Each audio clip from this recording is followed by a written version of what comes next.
ChanChan, one of Ireland's finest chefs, also creator of these unbelievable sauces and seasonings and vinegars. Thanks very much. So what are we going to do in this demo, Fonzie? So what we're going to do in this demo is we're going to cook with all the products. Okay. So I'm going to make a lovely pork dumpling. A dumpling? Okay. Good. Anyone here like dumplings? Yeah. Brilliant. So I'm going to show you how to make your own dumplings at home. Okay. So an easy way. We're not going to make the dough here, but I'm going to tell you the recipe how to do it. But we have lovely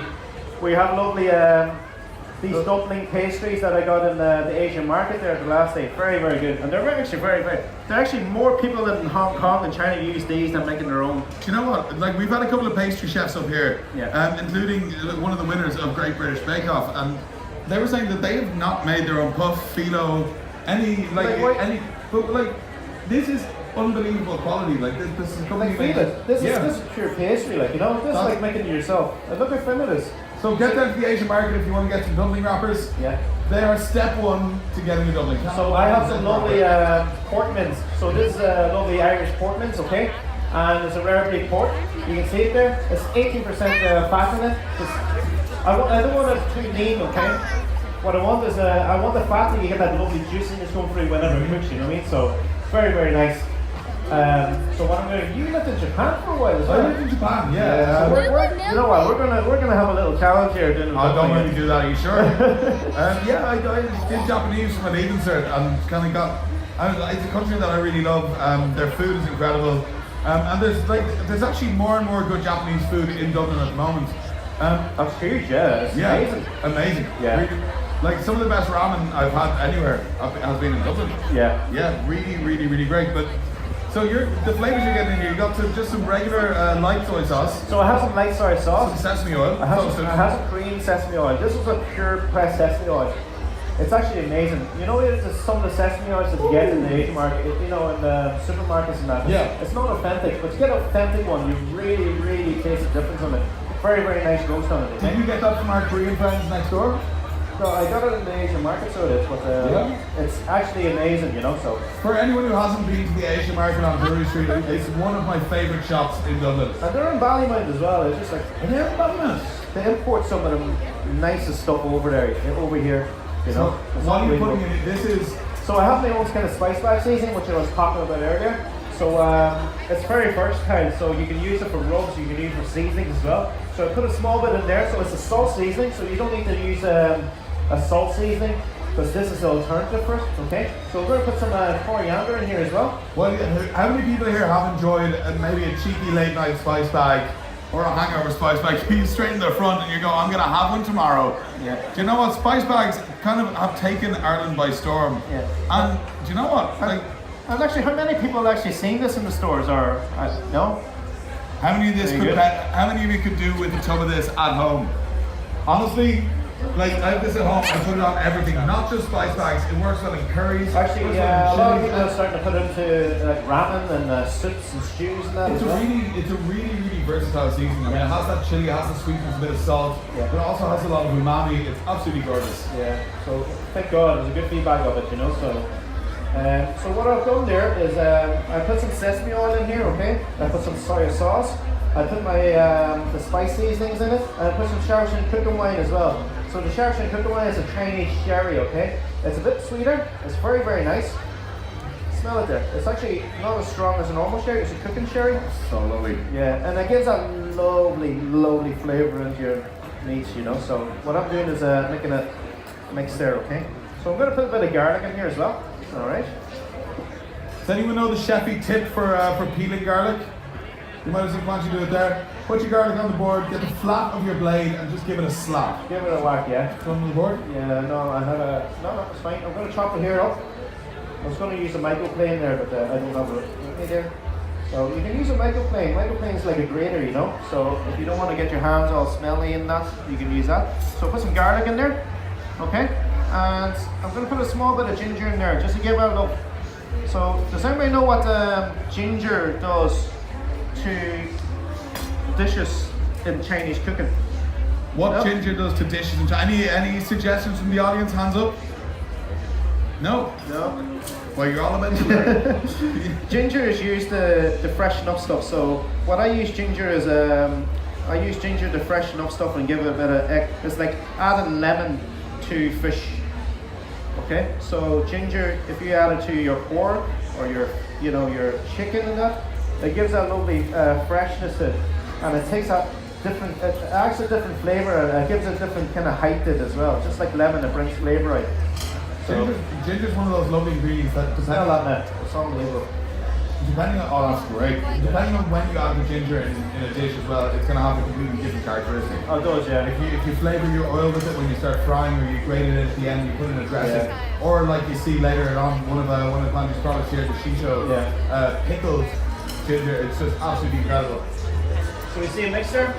So you can do this with turkey mince as well, or if you don't like pork, you can do with chicken. Yeah. Okay? Chicken goes. You can do it with fish as well, prawns. All right. So what we're going to do here, we'll get a bit of water first, will we? A little bit of water, I'll fill that up. Yeah. Right. So what I'm going to do here, I'm going to show you the first one. So these are just straight. You get these frozen, but you get to defrost them, okay? And very, very handy. So it's great to actually get another chef on this, the stage there as well, because he can help out, so it's great. So what I'm going to do here is, I'm going to show these guys here. Yep. So here you go. So small bit in there, not too full. You want to kind of around the size, okay? So what I'm going to do here, I'm going to start folding this in. Okay, so.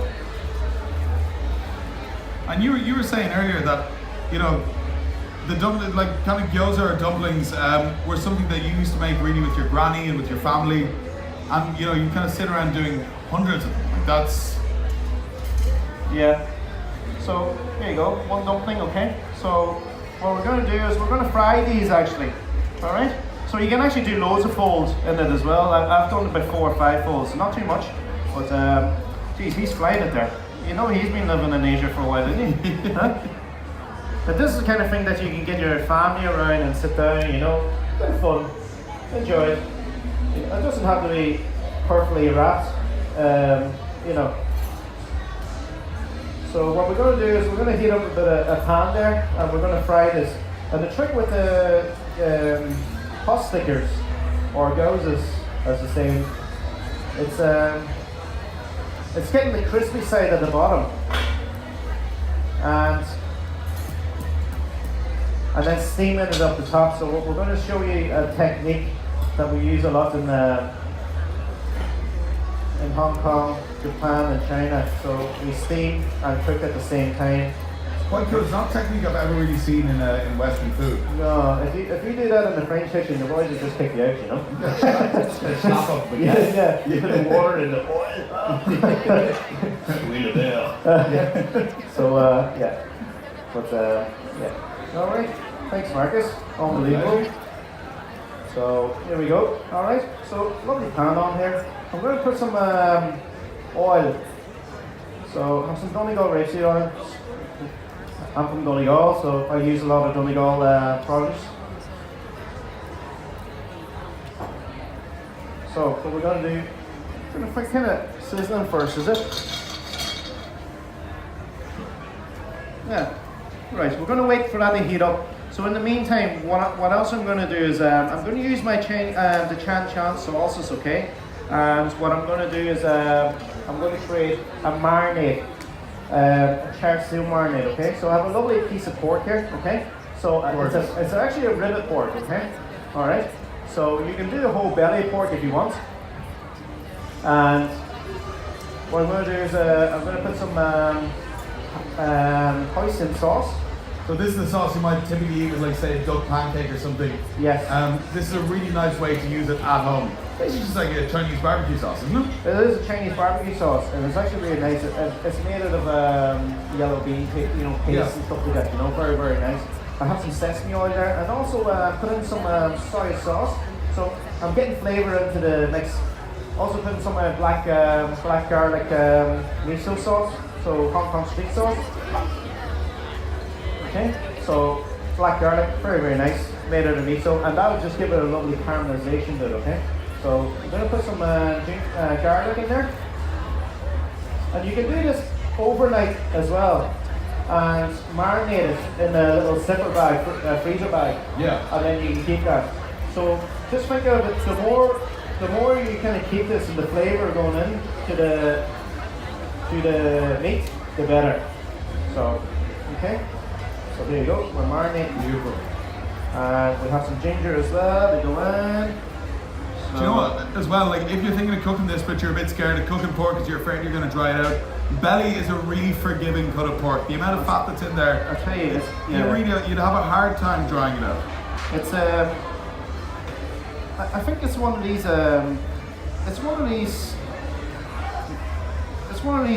meats that is kind of forgotten. It's like, oh yeah, it's a belly, you know, very fatty, but there's so much flavour in it, you know what I mean? We have some of the best pork in the world in Ireland and over in the UK as well. Both incredible. We have some of the best meats in the world. Yeah, And it's because we treat all our cattle, all our pork with respect, you know what I mean? Everything's outdoors. So I have some oil here, and they're all grass fed, you know what I mean? They're not locked in behind, closed doors. You've in a way become an ambassador for Irish beef in Asia, haven't you? Which is so the last year, since 4B, I got the beef and the Irish beef and lamb kind of thing going into Hong Kong and Shanghai. I've been doing a lot of work over there just promoting Irish beef, and just telling the story of grass-fed beef. And this is some of the stuff there. And it's actually amazing that people, you wouldn't think, it's very simple for us to say, oh yeah, the cows are out in the field and then they grass, and it's all good and it rains a lot. But when you tell the same story in Hong Kong to people that don't see this, they see big massive building blocks and all, It's all factory farm beef. Exactly, yeah. You're saying, look, the cows are in the fields and they're eating grass, and like, wow. It's something we take for granted here. When you think about maybe white tourists come to Ireland, the rolling green pastures of Kerry and everything like that. We're very spoiled, so. We are. So I have the belly pork. You see it there, lovely marinade. You can do that over a space of 4 hours minimum, and also you can do that overnight. Overnight is a lot better, so you get a lot more flavour in. Do it in your zipper bag, okay? So what I have there is another one in there, in the oven. So I have a bit of water here. So you can see the noses, I have them fried there. So they're starting to get a bit of crust on it, okay? Alright, so it's not brown enough yet, but just give it another couple of minutes.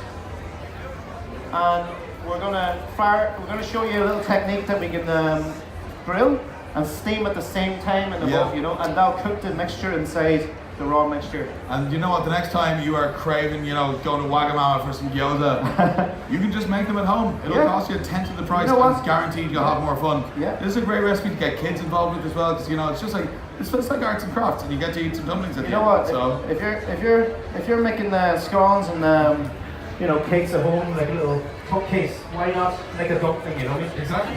for your kids, So we're going to make a lovely Asian salad as well. That's lovely, it's getting there, isn't it? So we're going to throw a bit of water in here. And what you need is a lid that fits on, okay? Put it on low heat, alright? Not too warm. Have your lid on it. Throw a bit of water in there. And just let that steam. So it's creating steam at the top and also frying at the same time, okay? So, see? So you can see there. Alright? So this is what it's doing. So you put that on there. Don't drown. You just need a little splash of water. You just really want to create that steam as soon as it hits the pan. Yeah, and then it's going to do it now. So at the moment now I'm going to make a lovely salad because I have the char-siu pork in there already oven. Amazing. So 165 degrees, and you want to do that in the space of maybe an hour and a half or hour and 45 minutes, okay? So I have a pretty small kind of pork. You can do it with a pork neck as well, or you can do it with a shoulder of pork, okay? Which is very nice too. You can marinate that. So what I have here is a red spinach, okay? So it's also called arnamath. See, red spinach, very, very nice. A lovely different, it's very different than a normal spinach, A bit more sorrel, kind of wild tasted. It kind of has that little bitterness that you get off a wild herb, but it also has that spinachy taste. Yeah. It's got a bit of body to it as well. It's a really nice addition to a salad. Very nice, yeah. So I have some coriander as well. So I have some bok choy. Bok choy, you can get this anywhere. It actually grows in Ireland now, up in North Dublin. Amazing.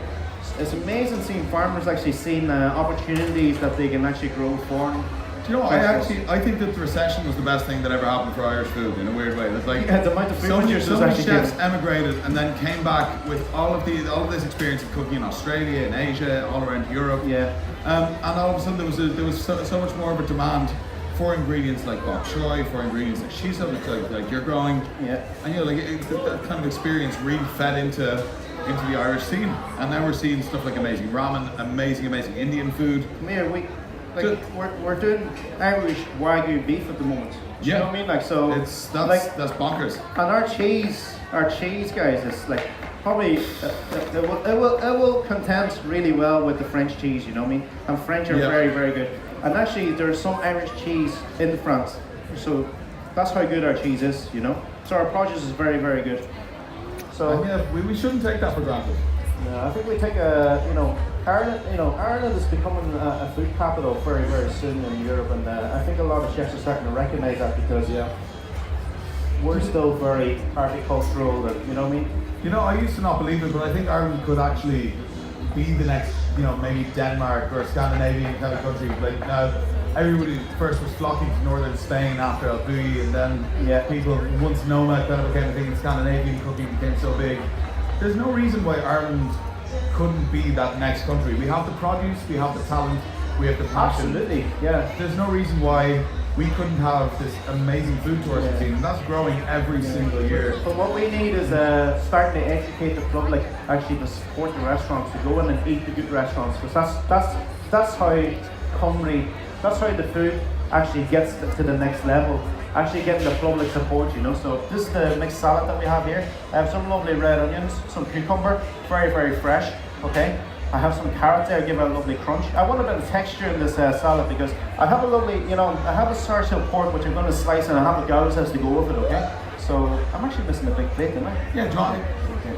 I'll see if I can get kitchen staff. I have some lovely red spinach here, some coriander, which I'm going to throw in to the bowl. I'm going to mix this, I'm going to make a bit of dressing. So this is my Sisal vinegar, what we were talking about earlier. So we grow this in Drogheda. Lovely, lovely. Look at the colour of it. So we used last year's crop and we make a vinegar out of it. So what does the Sisal leaf look like just on its own? Sisal leaves look like a big massive leaf but heart shaped and they come red, okay? Yeah.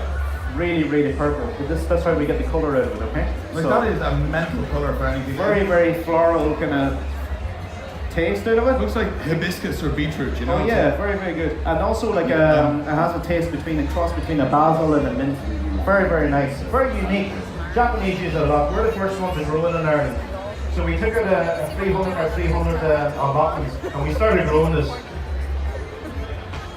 So sesame oil and also a dash of now, very good. Yeah, the other plate coming. So also,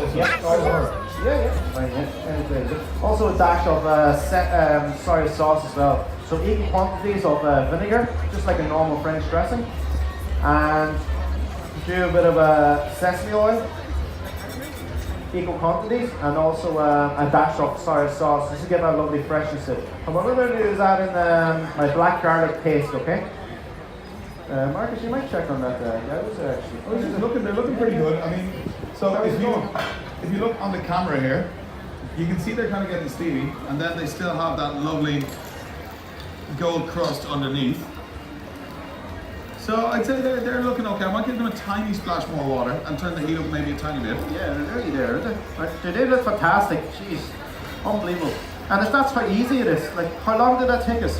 2 minutes? 2 minutes, we have the mince. Buy a nice pork mince from your butcher and just add in whatever you want in it, you know what I mean? Support your local butcher as well. Like, go down and kind of have a chat with them, see if you can get something with a slightly higher fat content. Lovely dressing here, okay? So I'm going to mix this in with my my salad. I'm not going to put it in until the last minute because I don't want it to wilt and get soft. All right, lovely. So it has Sisal vinegar in there.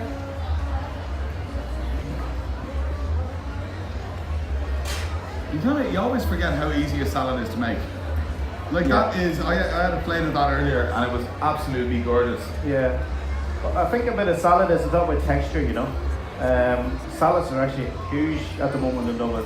You see Yeah. all the salad shops, it's unreal, you know what I mean, how well they're doing. Well, you have all your chops and like all of those. Yeah. Like every second street corner seems to have a salad shop. Yeah. I It's think unbelievable. that's saying a lot, you know, when you. It's actually how much the Irish palate has changed over the last 10 years is actually amazing, you know, so very, very amazing. When you consider the 10 years we've gone from the breakfast roll to the chopped salad. Well, that That's still like- happens as well, you know. That's But, but you know yeah. what? Like I know a lot of friends who'd actually like go and be like, oh man, I'd love a sprout. yeah, I know. I do it all the time. So, But, you know, it used to be like the go-to was the cheap and cheerful, your breakfast rolls, your pasties, your taco chips, your kebab, and they're all great. I mean, like, listen, I am not knocking any of those, nor would I ever. But yeah, maybe things are changing a little things are bit. changing hugely, and that's why we're becoming a food capital, because we're actually getting support from the public. They're spending money, and the restaurants are really cooking good food, you know, and that's what it's all about. You know what I mean? So you've taken your little Chasu pork rib out of the oven there. Now look at the glaze on that. This is what comes out. Okay, 40. It was in there about an hour and 45 minutes. All right. So the gauze in there already. Okay. So these are lovely. So I'm actually going to turn it around and show you. See what are we doing here? Amazing.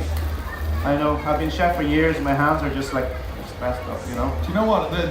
One of the things as well, they're called pot stickers because until you put the water down and they come deglaze, they can stick to the pot. They can't stick to the pot, yeah. But this was a non-stick pan, so Do you know what? This is a non-stick pan. It's amazing how far technology has exactly, come. yeah. Because they used to use cast iron pans, you know what I mean? Yeah. In China before all the non-stick pans. Because this is a really old thing, you know what I mean? So these are ready, lovely. All right. We'll leave the lid off for a second there. Yeah. Now Steamy give it and a lovely, wonderful. give it a lovely grind. So I'm going to put my salad, the lovely, on the plate. So my salad has lovely textures in it, okay? Crunchy, very refreshing. If you think like coriander, chili, cucumber, carrots, very, very nice flavors, you know. I'm just going to crop it, you know, for a second. So I'm going to carve this lovely piece of meat. So I just have a small piece on there, but you can do a big piece at home. Do this with a big old slab of pork. Yeah, you can do a big slab of pork, or you can do different ones. These are very lovely. And you can actually use a lovely tenderloin for this as well, and you can cook it faster. The rib actually cooks a bit longer to cook. Yeah. So it's beautiful. Okay. And we're going to put a couple of pot stickers on the top of it then. Okay. So. Getting that lovely golden crust on two sides. Actually getting a bit too hot.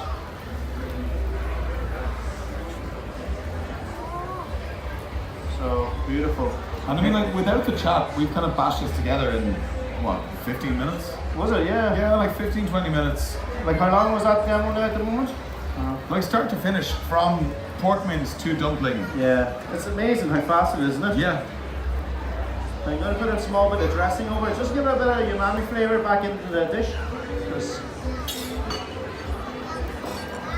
Yeah, so we're going to stick this into here. Like guys, how nice is this? Look at that, ladies and gentlemen. Is that not absolutely gorgeous? Now, can I get a show of hands? Who's going to make dumplings at home from now on? Go on, don't be shy. Yes, I love this. Junior chefs in the front. That's it. Do you love cooking? Yeah, you Yeah. can make dumplings for the family? Very That's good. a promise. You're Very going to good. like to taste of Dublin next year. We're Yeah. going to ask you, and you know what? 365 days of dumplings from now until then, okay? So instead of making cupcakes, you make dumplings, okay? So, how you doing? You alright? Getting excited over there? Yay! So that's kind of drawing this to a close. If you are in shops, do keep an eye out for the ChanChan sauces and vinegars and products. They are brilliant. I have a couple at home. They're deadly. Genuinely, don't just use them in Asian food. They're really.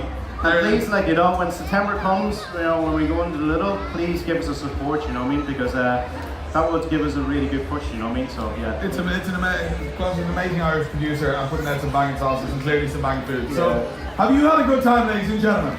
Is this a nice way to kick off one of the final sessions in the Next Taste Kitchen right here at Tasting Dublin? Yeah? Yeah. Hey guys, go enjoy the rest of the evening. We have a lovely show here afterwards as well from a great chef and producer as well, you know, Andy and Phil from you know, Those over out Ali, there. you know, so please hang around, you know, so So very shortly we're going to be kicking off our next demo, and it is a cracker, ladies and gentlemen. From Dublin's most exciting new restaurant, Blowers Alley, with Andy McFadden and Phil. And they've got a couple of surprises for